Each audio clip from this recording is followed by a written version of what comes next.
شروع اللہ کے نام سے جو نہایت مہربان اور بے حد رحم والا ہے۔ اور اگر وہ دھوکے کی نیت رکھتے ہوں تو تمہارے لیے اللہ کافی ہے۔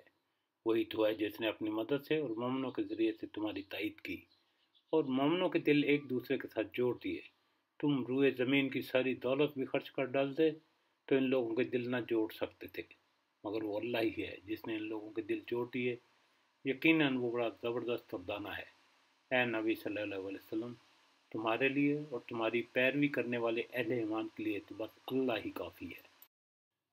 اے نبی صلی اللہ علیہ وسلم، مومنوں کو جنگ پر ابھارو۔ اگر تم میں سے 20 آدمی صابر ہوں تو وہ 200 پر غالب آئیں گے، اور اگر 100 آدمی ایسے ہوں تو منکرین حق میں سے 1000 آدمیوں پر بھاری رہیں گے، کیونکہ وہ ایسے لوگ ہیں جو سمجھ نہیں رکھتے۔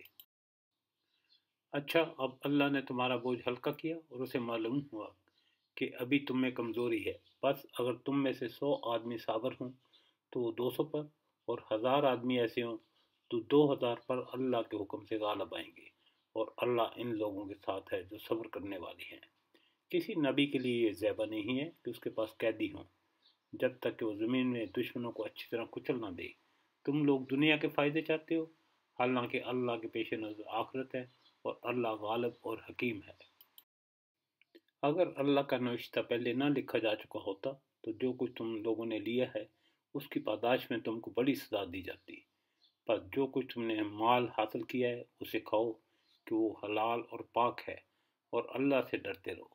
یقیناً اللہ درگزر کرنے والا اور رحم فرمانے والا ہے۔